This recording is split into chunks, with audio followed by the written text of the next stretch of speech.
And we're back for another edition live from Studio 7 in downtown Wenatchee of Wake Up Wenatchee Valley. I'm Dan Kuntz, your host. Happy Thursday, 28th day of March, 2019. Thanks for starting your day with us here on the NCW Life Channel. Not surprisingly, another jam-packed show. And if you look at my desk here, you might notice a theme.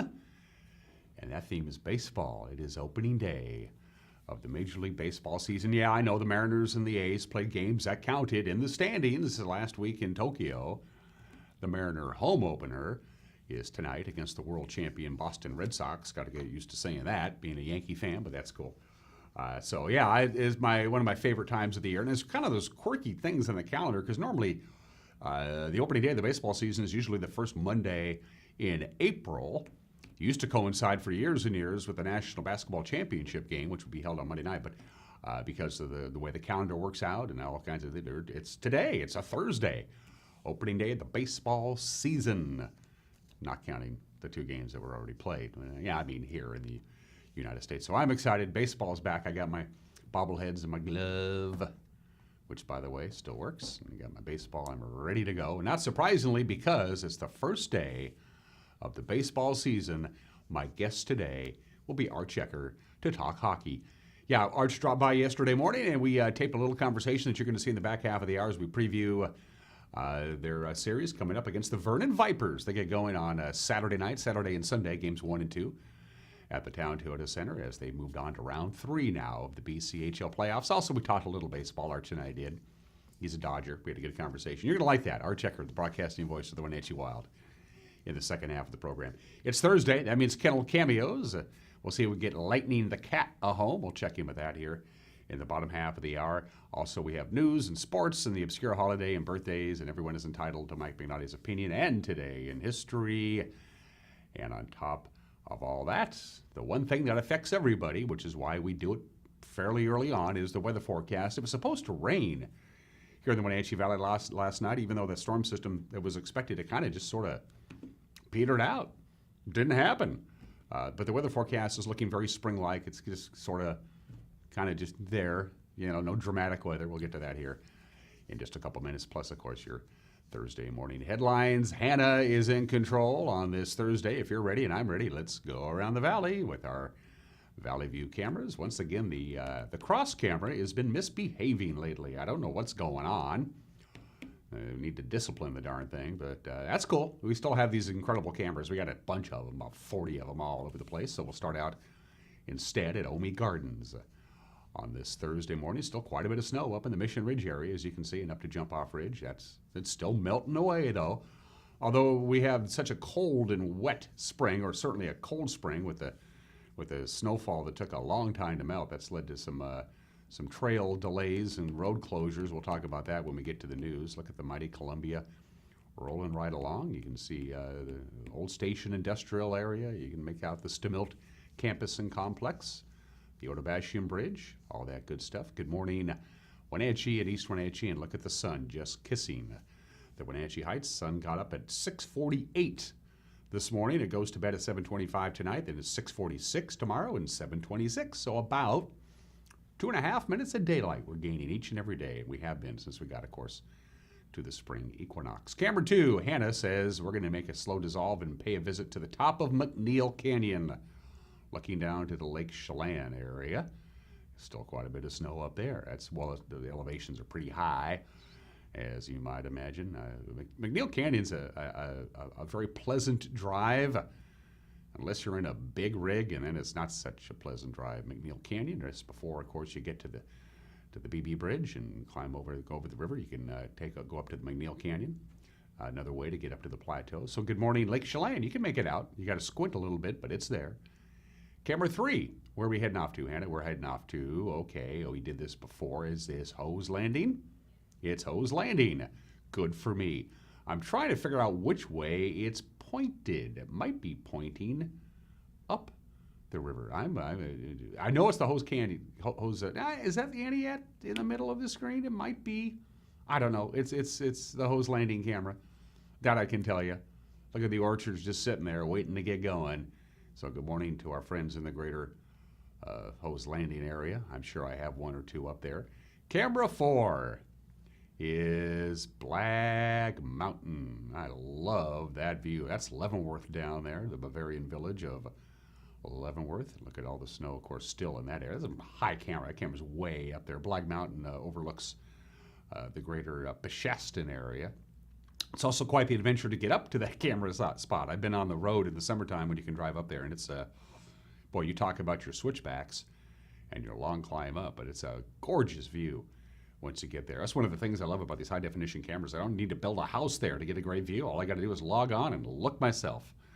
All of those cameras that you just saw, courtesy of Localtel's Sky-Fi wireless internet, and that means you can get screaming fast internet to your home or your cabin or whatever the case may be, and you don't need fiber run to your house. All you got to be able to do is see Wenatchee Heights from your house, or see Hose Landing, or see McNeil's Canyon, or see Waterville. That's how that whole thing's work. You know, technology, it's a beautiful, wonderful thing, although it can be unhelpful at times, I'm told.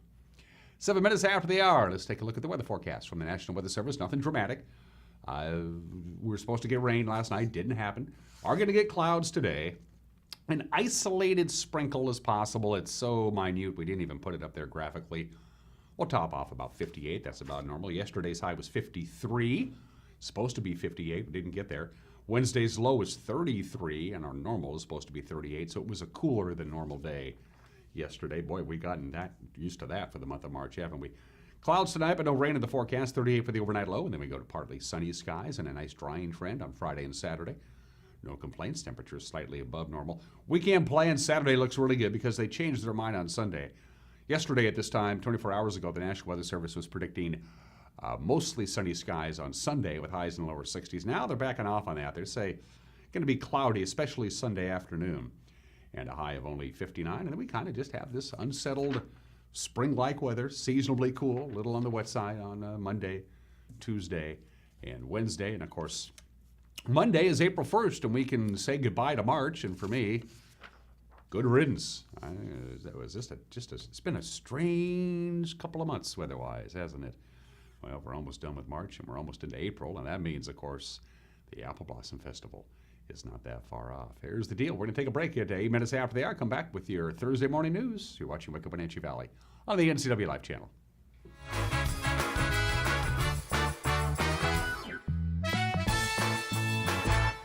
My name is Lacey Haggerty, and I'm a nurse midwife with Columbia Valley Community Health. I love all aspects of my job because it is a profession that's very committed to empowering women to make decisions in their health care that feel best for them.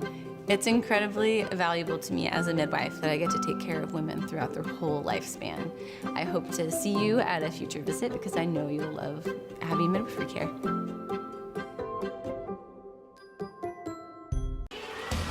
For the first time in history, the world's greatest magicians come together live on stage.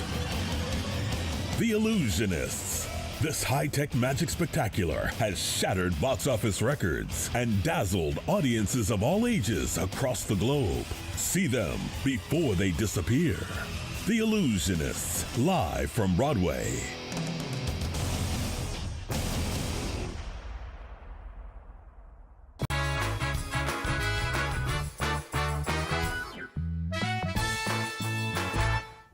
We're back just about 9 minutes after the hour on this Thursday. It's overcast and 41 degrees, cloudy for the most part today. High just about 58 or 59, right around normal. Quite a bit of sunshine on Friday and Saturday. The clouds are back on Sunday. Here's what's making headlines on this Thursday morning. Unemployment rates in the Wenatchee metropolitan statistical area are still at historic lows.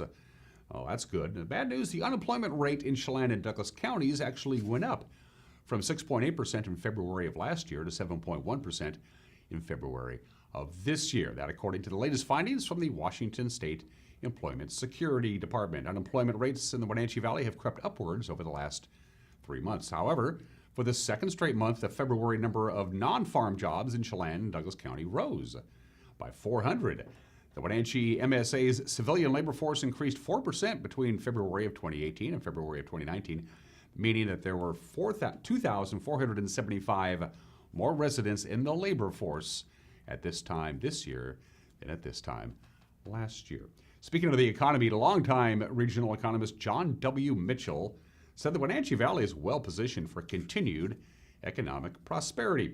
Mitchell, seen here speaking at the Port of Chelan County's partner breakfast on Tuesday morning, said the national economy is in the midst of the longest expansion in history. He said by June, it will reach 120 consecutive months of growth. He also said the state has fared pretty well during the expansion.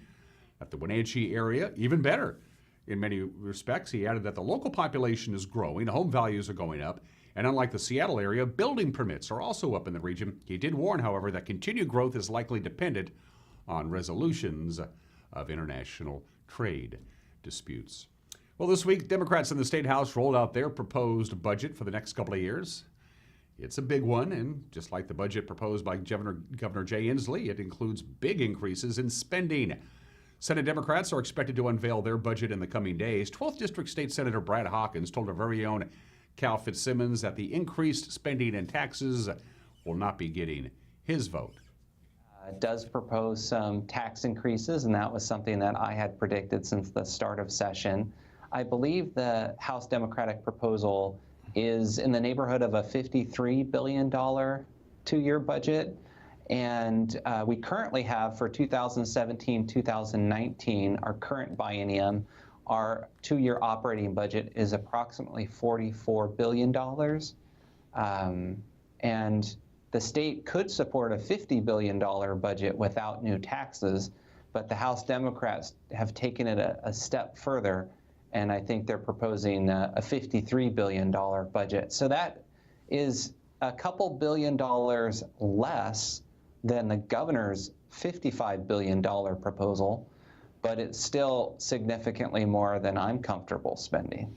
It is significantly more than has been spent the past 2 years for the upcoming biennium. They have a lot of things in that budget that sound great, mental health, more money for school construction. There's a laundry list of spending ideas in there. But how do you oppose a budget like that without opposing the many good things it's supposed to do? Well, I guess, and that would be a question, obviously, for the House members, but I do think one could oppose it based on the revenue that they would need to raise in order to fund all the goodies that they are eager to do. So, for example, I believe the House Democrats have proposed a $1.4 billion revenue package new revenue package as part of their budget proposal that they unveiled yesterday. And of that $1.4 billion, I believe about $800 million would be proposed to be raised through a new capital gains income tax, which is intended to be just on the wealthiest of all of us, but it would eventually, I believe, impact all of us. And then there's also some business and occupation tax increases and real estate excise tax increases to make up for that total of the $1.4 billion of additional revenue that they're proposing to raise. And one of the concerns that I would have too, and just one reason alone to oppose the budget would be you don't want to build a budget, even if one supported a new capital gains income tax, knowing that it will be subject to a significant court challenge as soon as the governor signs that budget. And then the House Democratic budget writers, you know, they realize there's a possibility they could lose that challenge in court.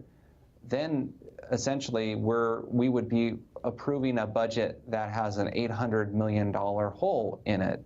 And so then if that happens and we're already committed to the spending, then how do you unwind that? How do you reel it back in? You know, how else do you raise the $800 million?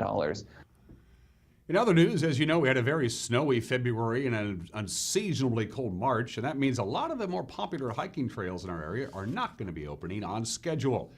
That includes Sage Hills Trails. That's beautiful, isn't it? Sage Hill normally opens on March 31st. According to the Chelan County PUD, that opening has been delayed by at least a week.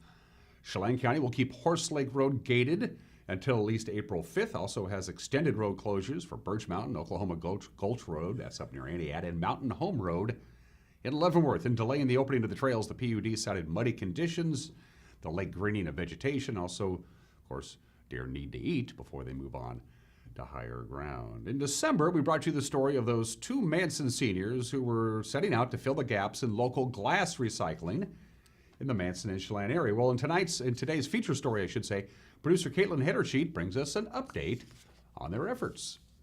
Manson seniors Megan Clausen and Devin Smith have worked for nearly a year now to raise funds for a machine that crushes glass into sand. Thanks to community support, they were able to purchase the GL Sand, a mobile machine that crushes bottles in 3 to 5 seconds. It started last spring, our junior year of high school, when our valley lost recycling. It kind of built up as our year went on, and we were able to fundraise about half the cost of the machine this last fall. The machine cost $6,000, and then we decided to create our own bank account and purchase it this last December. It's called the GL Sand, and you're able to draw glass bottles down the top, and then it comes out with a super really fine, like sand-like sand, I guess, yeah. And it's safe to touch, no harm at all. Working with 13 wineries in the valley, Megan and Devin have crushed almost 2,000 bottles into sand. While they aren't currently accepting local drop-offs from community members, the sand will be available for sale this spring. We have a lot of wineries right now where we're getting hundreds of bottles every weekend. So down at the building supply, Brett Lamar, he's going to start selling them in April, kind of as like a little welcome to spring. Megan and Devin give us a demonstration on their process with the GL Sand. We have to take the aluminum off because it's harmful to the machine. So what we do is just kind of course now it's difficult. You just kind of peel it off. Yeah, I'm going to hand this to you to put some water in. And then we put about 5 squirts of water in each bottle to keep the dust down when we crush it. The machine, it's an easy, you flip the switch to turn it on. The hammers are in here. That's where the bottle is crushed, so there's no danger if you put your hand too close right there. And then it just turns into sand. And you always put the bottle in with the bottleneck pointing down first.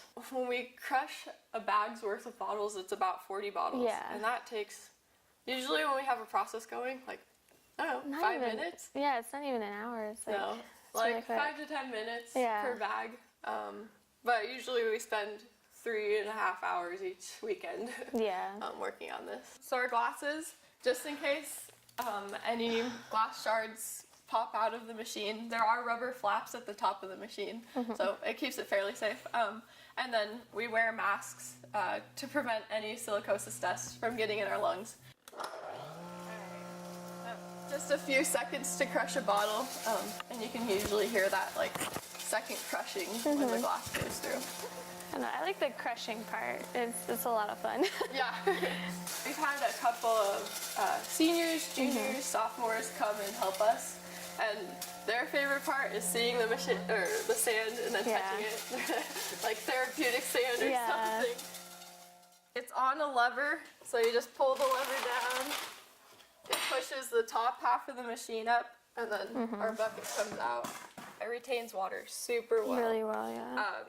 Yeah, we encourage people to use it in their gardens and kind of let us know what they think of it. We will also be at the Chelan Earth Day Fair on April 20th. We'll have the machine there, actually, so the public can come see it. We ask that they don't bring glass bottles of their own, because we'll have plenty. Yeah, we'll have a lot.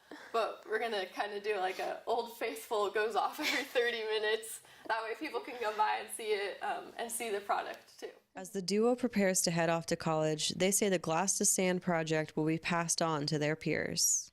Well, we're going to hopefully hand it down to next year's seniors, and we've already had a couple kids very interested in it, and then it'll just kind of go off from there. Manson High School has seen many innovative projects like Glass to Sand, building tiny houses, or volunteering in the community. Megan and Devin says students get a lot of much-needed support from locals. Our teachers and like our community is super encouraging and like willing to help us out with whatever project it is. Even, I mean, sports, schoolwork, outside projects, clubs. The community is super involved in that. For more on how Megan and Devin got their project going or how you can see the machine in action on Earth Day, visit ncwlife.com. That's good stuff and good reporting by our very own Kat, Caitlin Hitter. She just mentioned the website at the end of the story. I'll mention it again, ncwlife.com. Bookmark it.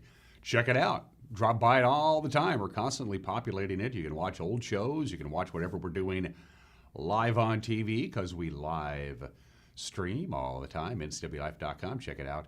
We're pretty proud of it. And you can also get caught up with what's going on with the news by watching it on television, or as we like to say in the business, TV. Yeah, Grant Olson with the news at 5, 6, and 10. 5, 6, and 10.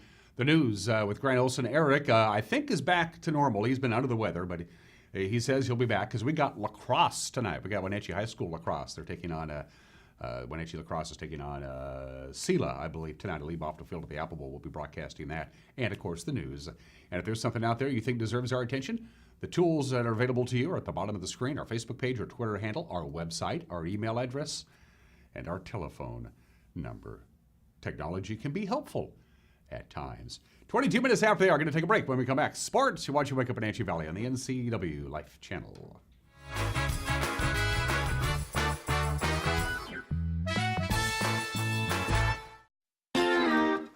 Corey here from Rose Tractor, your local Cub Cadet dealer. We've got the all-new Cub Cadet Ultima zero-turn mowers in stock, and they are awesome.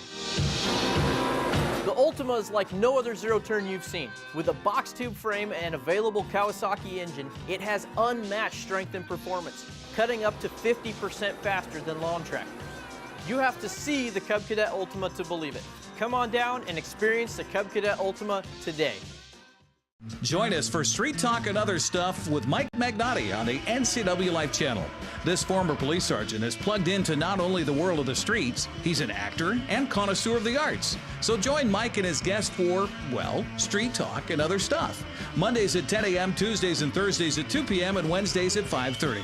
It's Street Talk and Other Stuff with Mike Magnotti on the NCW Life Channel.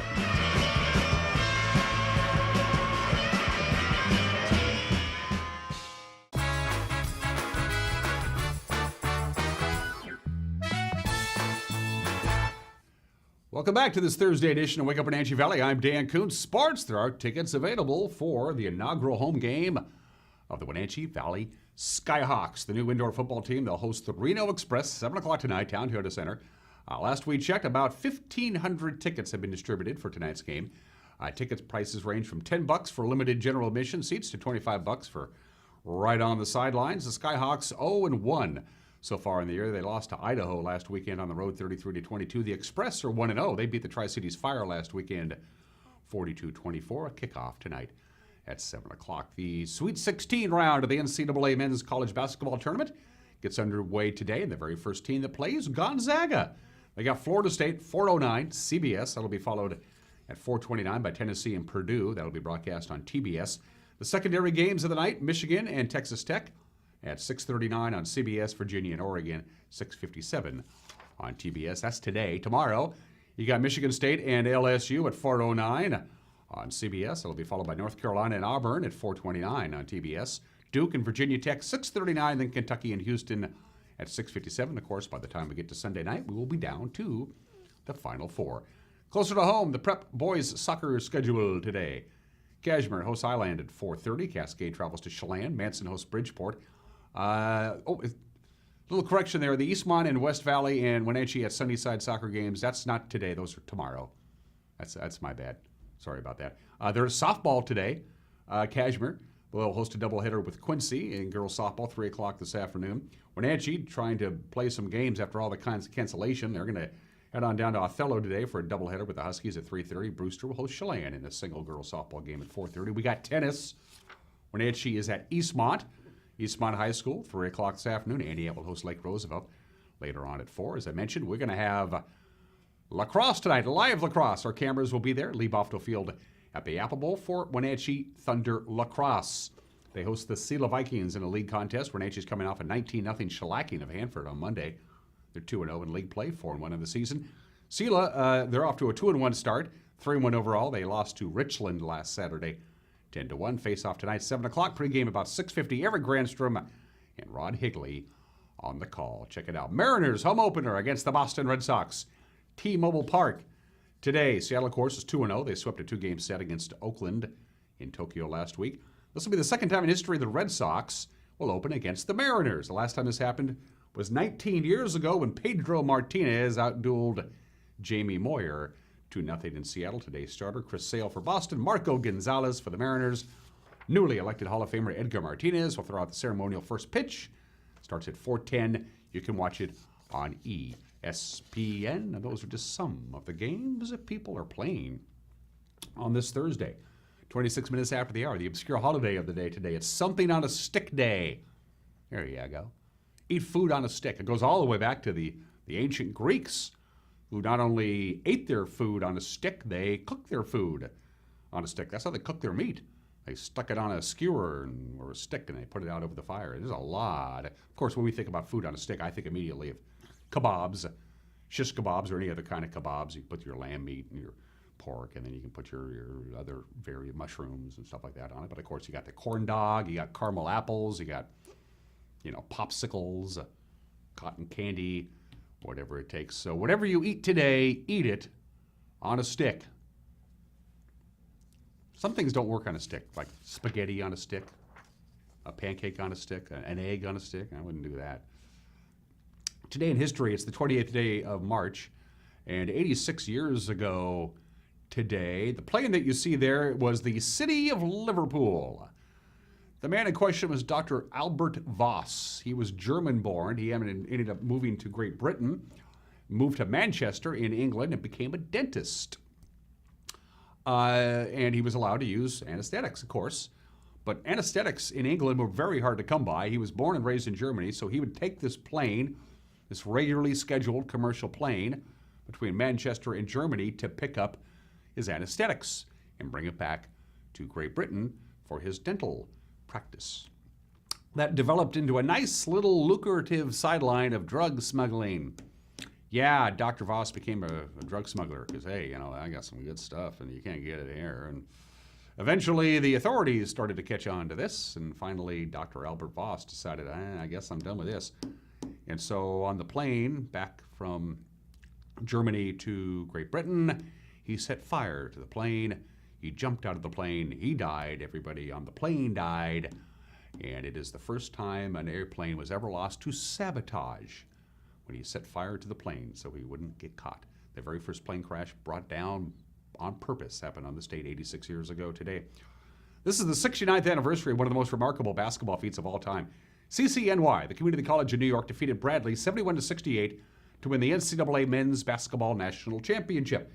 A week earlier, CCNY defeated Bradley again to win the NIT Championship. Now, back then, the NIT tournament was considerably more important than the NCAA tournament. It had a lot more gravitas. It was much more popular.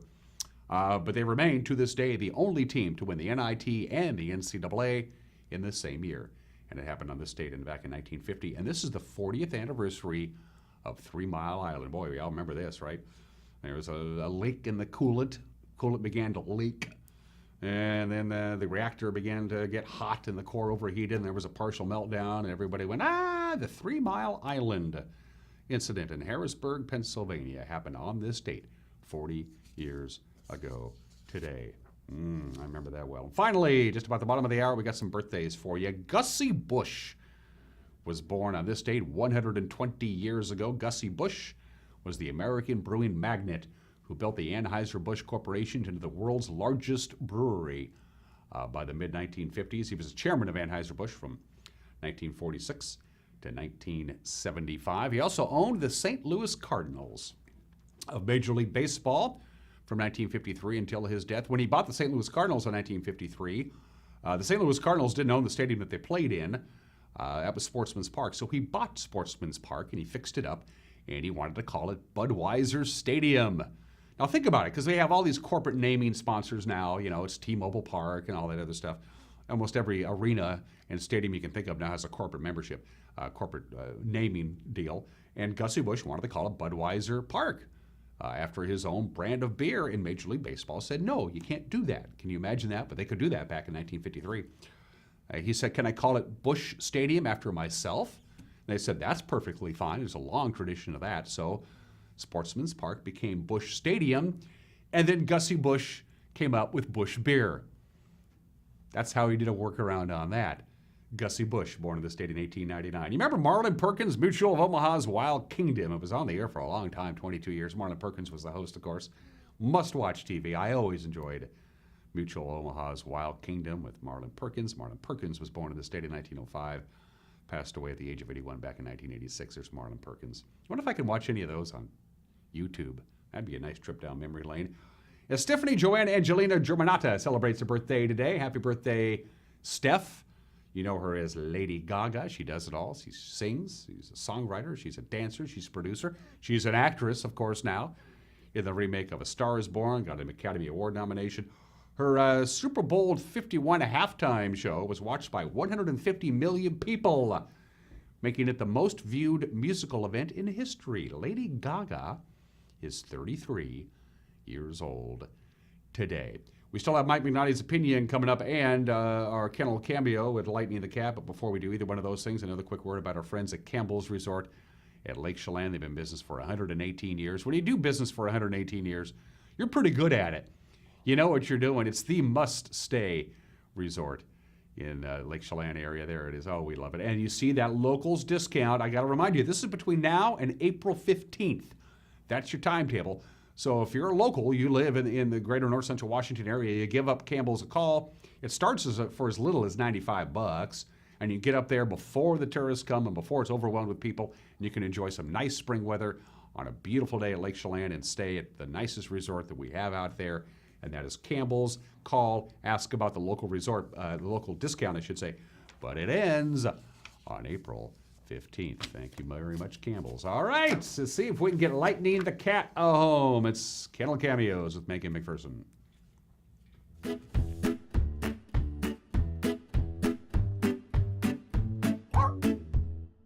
Hey guys, Megan here with the NCW Life Channel. We are here with Renee Parkins, the Development Officer of the Wenatchee Valley Humane Society.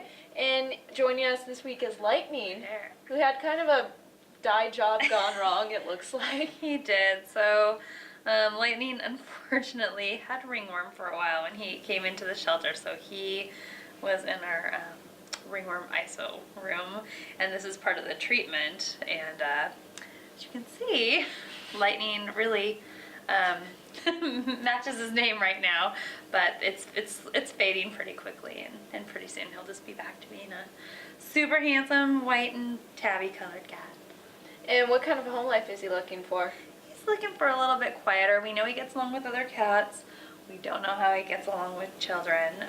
He was actually surrendered. Unfortunately, Lightning's owner passed away. So, you know, he's probably looking for something a little bit on the quieter side, but it's definitely worth coming and meeting him. If he seems like the kind of cat, if you just want a cat that's going to sit in your lap and let you pet him a whole this will be the cat for you. And if someone wants to adopt him, what should they do? They can come down, they can meet him, and then if they find that he's a good match for them, they can fill out the paperwork and take him home today.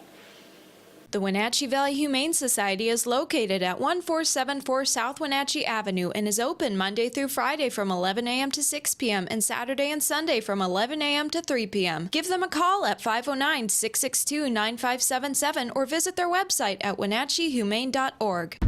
This has been Kennel Cameos at the Wenatchee Valley Humane Society.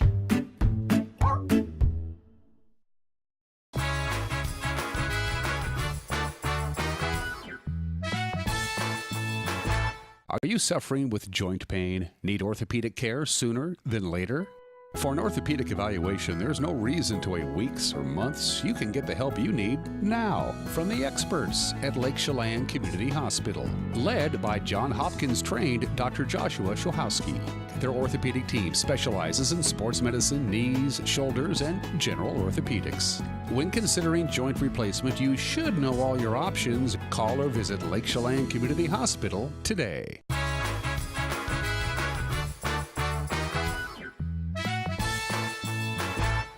Hey, this is Mike Mad Dog Magnotti, and everybody is entitled to my opinion. Now, many Christians today share the perception that society is deteriorating, and that's evidence that we are in the end times. Well, I don't deny some nasty stuff is going on nowadays, but I do feel a lot of this deterioration is just the natural progression of human nature, which has always been problematic. Now, I contend that in many ways society is improving. Now, not perfect yet by any means, but improving. For example, recognition of our need to acknowledge and stand up against domestic abuse and domestic violence. Our acknowledgement and willing to deal with the abuse of our children. Our increased recognition of and the respect for the rights of the disenfranchised. Also, an improvement is an increased recognition of the respect of women's rights and their role in our society. And like them or not, the fact that this country matured enough to elect a black man for president. Now maybe, just maybe in some ways, we're moving in the right direction. Now, this is Mike Mad Dog Magnotti, and that's my opinion.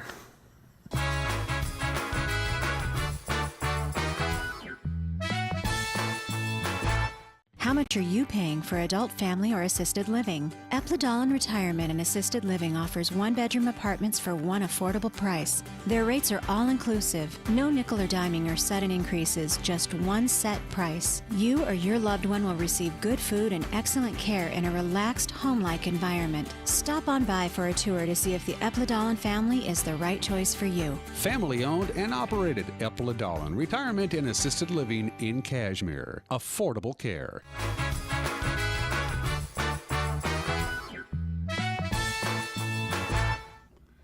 Welcome back to Wake Up Wenatchee Valley, and then there were four.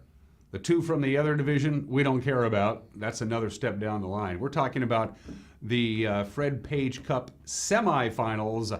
They are upon us this weekend, Saturday and Sunday at the Town Toyota Center. Vernon Vipers. They punched their ticket. Took them 7 days, 7 games to do it, but they did. So it's the Wenatchee Wild, the Vernon Vipers, round 3 of the playoffs. And to talk about it, making his debut appearance on this program, please welcome, ladies and gentlemen, the lovely and talented voice of the Wild, Arch Ecker. Mostly talented. Mostly? Not so much on the lovely, but a little, you know. Beard's looking good, bud. Yeah, it's coming in. That's what happens when you start getting to round 3. Yeah. I know we mentioned this before, but for those who don't remember, because it's been about a year, the whole tradition of not shaving when the postseason began where and by whom, and how did they catch on? You know the history. Yeah, it seems to me it was the New York Islanders in the late 70s when they went on their cup run, and when they won it 4 years in a row. They were good. Boy, they sure were. And that's where it started. And I don't remember specifically. I think there was a particular guy or two that did it, and he used it as an excuse initially, and then they won, and somebody caught onto it, and off they went. But yeah, it's been sort of a thing ever since, and and it's fun. Different teams have done different things over the years. Some teams will dye their hair or whatever, but it's all about some kind of team unity. And but the playoff beard, it's a tried and true tradition. Now, are all the Wild players participating in that, or a couple of guys who just said, I just either can't grow a beard or I look like garbage? There's a couple that there's a couple that can't. There's a couple that really shouldn't. And there are a couple that have a pretty fair growth going. So some of these guys would grow beards when they were 10, I'm sure. Yeah. Yeah. So I noticed Bliss doesn't participate in that, though. I just think it's not his thing. Yeah, that's cool. He's the coach. He can do whatever he wants. Yeah. Well, and most times you don't see a lot of coaches do it, even at the NHL level. I mean, that's something for the players, and but I don't mind. I just jump in. Sure, why not? Have some fun with it too. Speaking of jumping in and having some fun, it took the last 2 games of the previous series against Cowichan and Valley, the Capitals, went to 6 games. Wenatchee Wild won a thrilling overtime game at home, and then it was up to Duncan, British Columbia. Is that where Cowichan is? Thank you very much. Yep. For a game that clinched it. That also went to overtime. So before we preview the series with the Vernon Vipers, we want to take you back in time to Game 6, which was Sunday night. Sunday. As we show the highlights of the overtime victory that sent the Wild to the next round of the playoffs. Arch, I'll let you do the honors to talk about how we pulled it off and knocked Cowichan out of the round. Well, it was one of those games we found ourselves in a hole early. And we were down 2-0 and rallied back. And then Lucas Sauter scored the go-ahead goal, and we were up 3-2. And was kind of down the later part of the third period, and we're feeling pretty good. That's Marco Reifenberger scoring right there. And that was the goal that tied it up. Now you see their guy had lost his stick. You see it over there. This comes, actually, Reifenberger's was the first goal. Then Modry's shot here from the left point finds its way through as Iannone gets tackled right there. They did call a penalty on that, surprisingly enough, even though those Cowichan fans all blame it on the American refs when they're down here. But we go up there, Modry's like, hey, it's a party, man. When Modry scores from the point, we call it a Mo bomb. Oh, I like that. But here's the pass from down low up front for Souter, and just a one-touch pass, and he's like, yo, I've done this before. I'm the captain. I know what's up.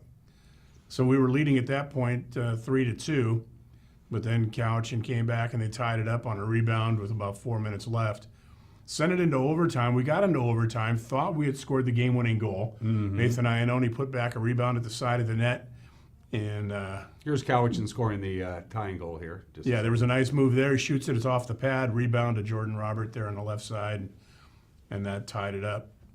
No cheap goals, really. They were all earned. No, they were all even strength goals for both sides. And the whole 9 yards there. But anyway, so, yeah, we thought we had scored the game-winning goal. I don't know if it's on this. I believe it is. The referee waved it off fairly quickly, didn't he? But there wasn't a lot of debate. Right. Yeah, Iannone was at the side of the net. Now, the net comes off just a whisker before. So this is going into overtime, actually. Now it was the end of regulation. Okay. So now we're into OT. Give and go pass, shot loose at the side of the net. But you see the net's off its moorings there. And that's why the referee washed it out. So he says that the net came off its moorings before the puck crossed Right. the blue line. Okay, I got you. The goal line. And so then just a couple minutes later, that was a bad turnover right there. Holy smokes.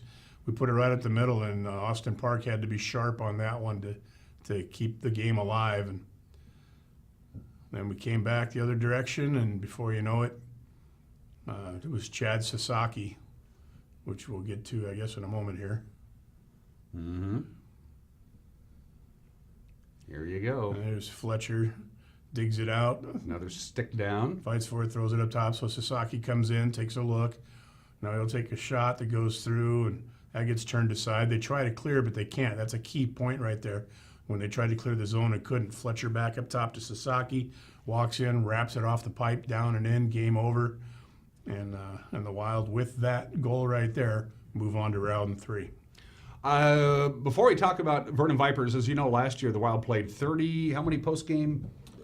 Postseason games. We played 30 last year. 30. Yeah, So 13 at home and knowing 30 it can overall. be, the playoffs can be a long slog. At this point, is Coach Littler and his staff limiting the ice time just to keep the guys fresh? I mean, obviously they're not going to go out and just work up a huge sweat and do these training camp kind of practices at this point of the season, right? Oh yeah, no, it's a delicate balance because the body in motion stays in motion. You definitely want to keep the guys fluid, and you want to give them touches and get them zipping up and down the ice. And also, equally or maybe even more importantly, the goalies need to see shots.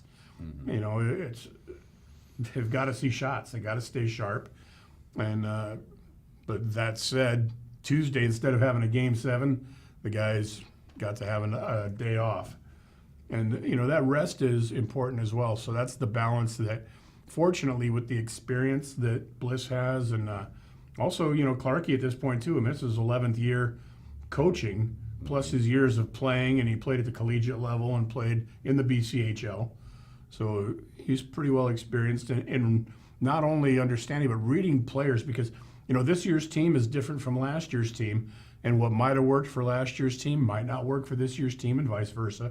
So you have to understand your strengths and understand the different challenges that different groups present and how to deal with it, and which group needs more ice time as opposed to rest. And I think our staff has proven that they're fairly adept at that. The Vernon Vipers and the Wenatchee Wild did battle 6 times this year. They split the series, 3 games apiece.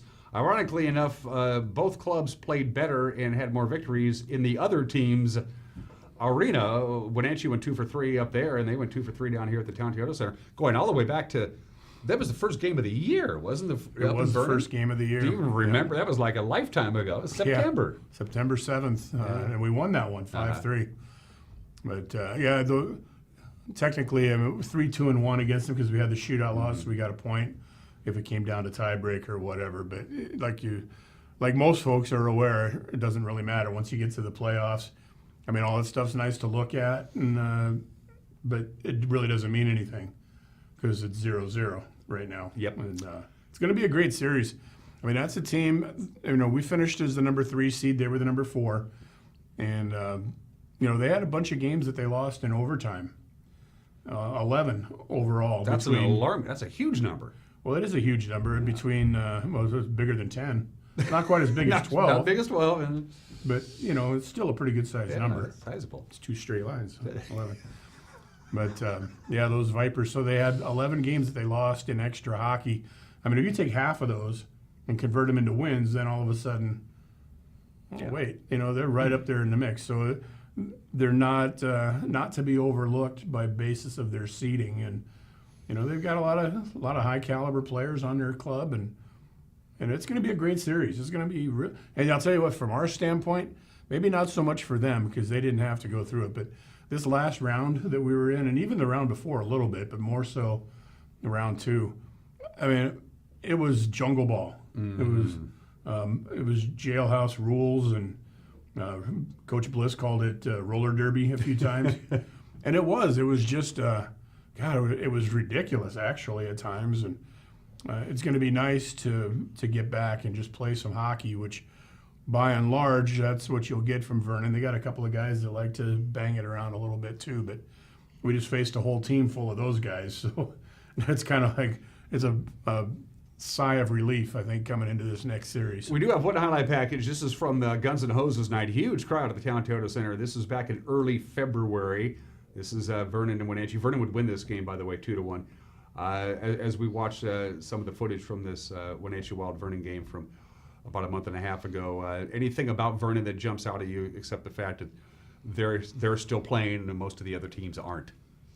Well, they've got a fair amount of some veteran guys that have been there before, and of course we played them last year, and there's a handful of them that were there on that club that remember, and there's of course a handful of wild guys that went through the whole pace and ran the deal last year. So, as far as familiarity, I think it won't take long for it to kind of rise up, but I think both teams early on will go back to what we normally see in a playoff series where they kind of feel each other out a little bit in at least the first couple periods, maybe by the end of game 1, maybe game 2.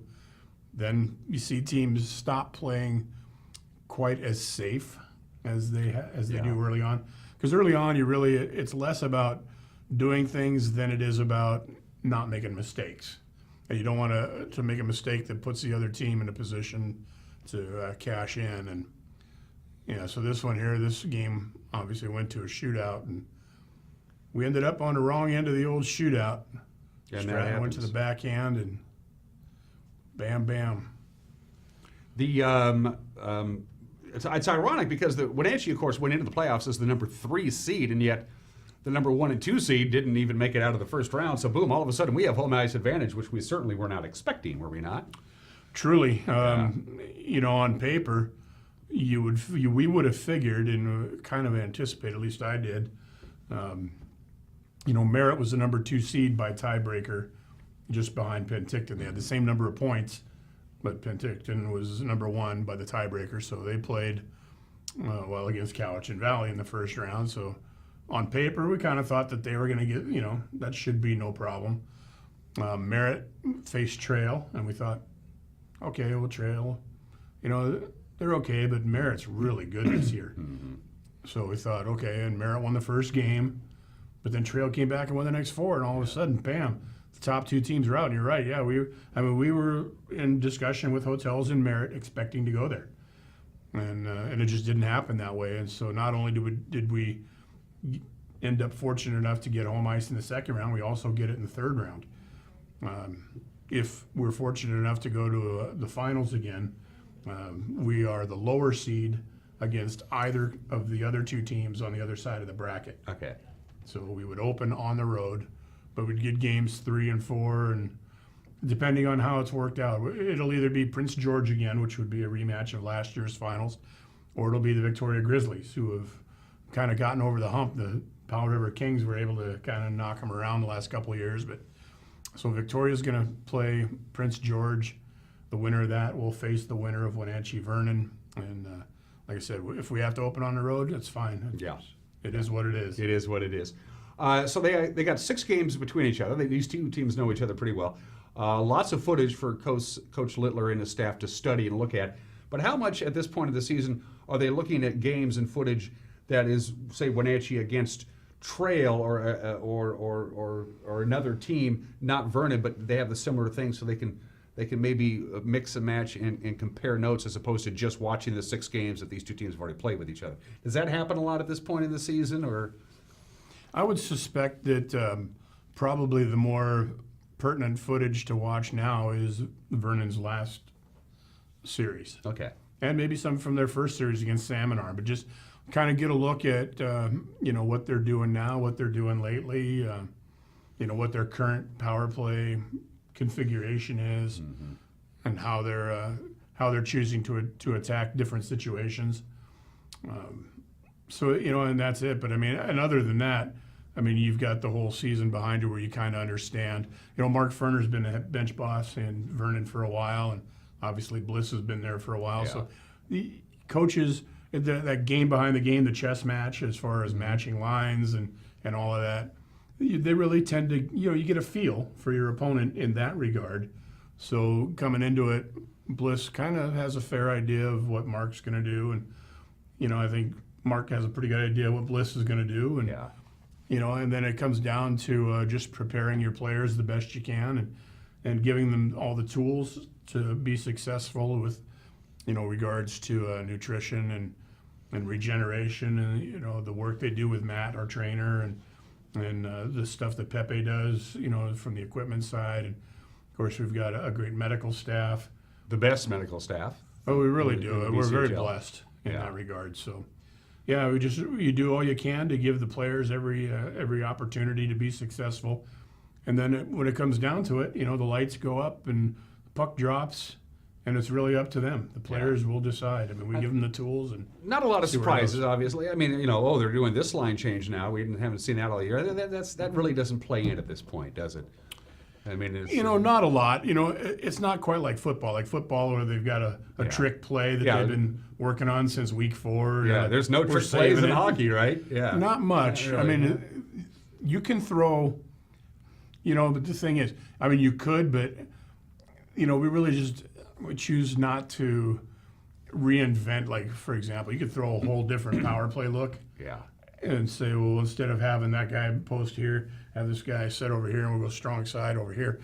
It's like, instead of trying to teach the guys to execute that whole different system, let them work what they're familiar with, what they're comfortable with, and what gives them the best opportunity to succeed. And that's going to be doing what they know and what they're comfortable with. Mm-hmm. So, you won't see a whole lot of changes. When you play a game that's that fast-paced, you want to have almost that sixth sense of communication between your individual players on the ice, because they know, hey, I think this guy's, he's going to be there at this time when I flip the puck over to him. He's going to be there to get it, and he knows what to do with it. That kind of deal.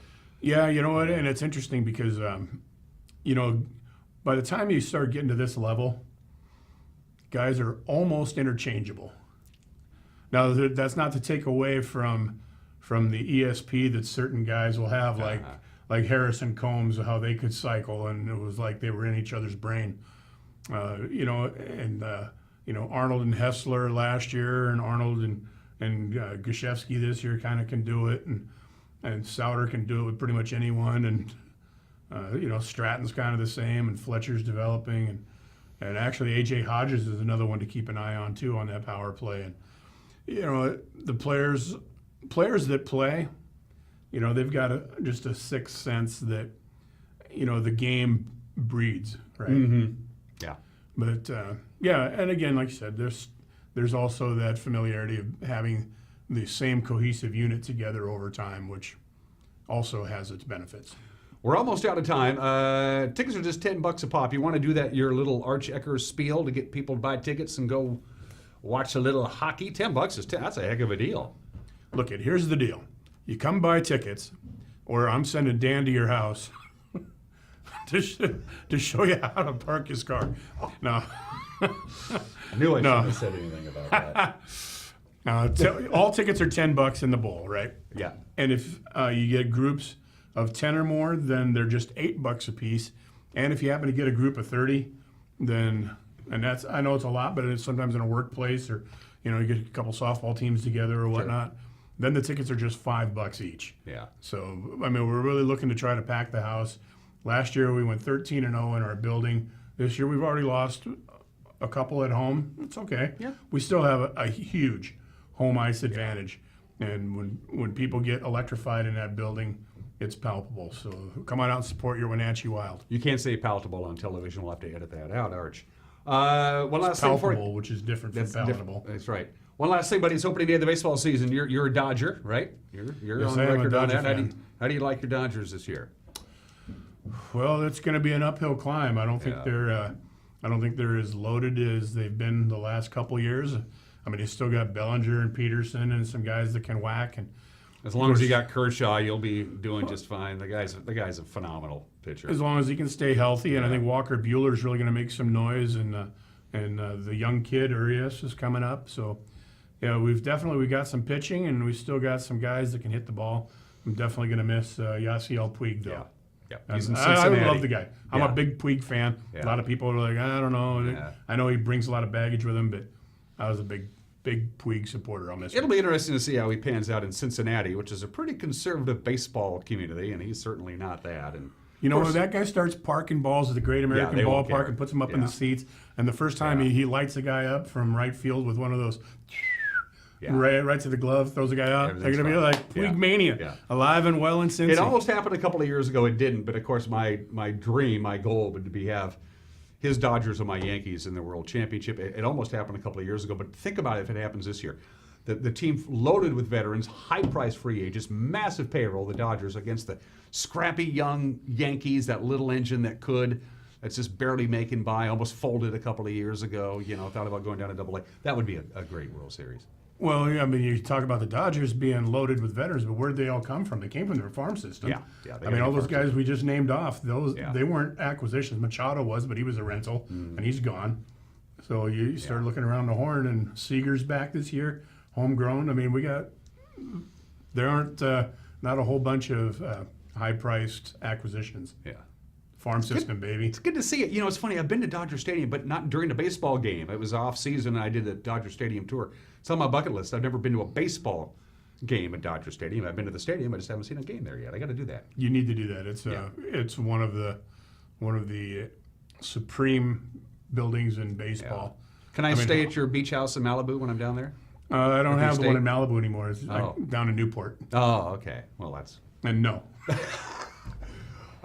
Game 1, Saturday night. Game 2, Sunday night. Tickets are just $10. You can, if you can't make it for whatever reason, I know a lot of people have other things going on, last-second plans. You can listen to it on 560 KPQ with Arch Ecker and the Voice of the Wild calling the action on the radio. And for a small fee, you can watch it on Hockey TV. Arch, good to see you. You as well. right. How's your Hyper Bowl? You're watching Wake Up Wenatchee Valley. Unless we're canceled, we'll be right back.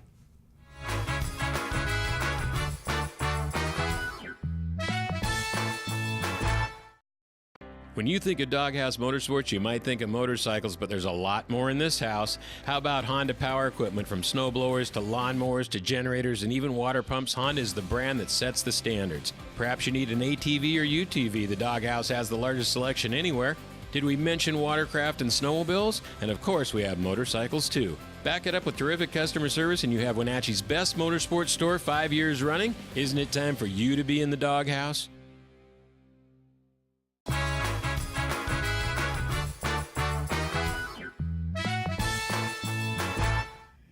And we are back just in the nick of time because we're almost out of time. One more time, take a look at your weather forecast from the National Weather Service. Cloudy today, but it should be dry. High of 58. Partly cloudy Friday and about 60 degrees. Beautiful day Saturday.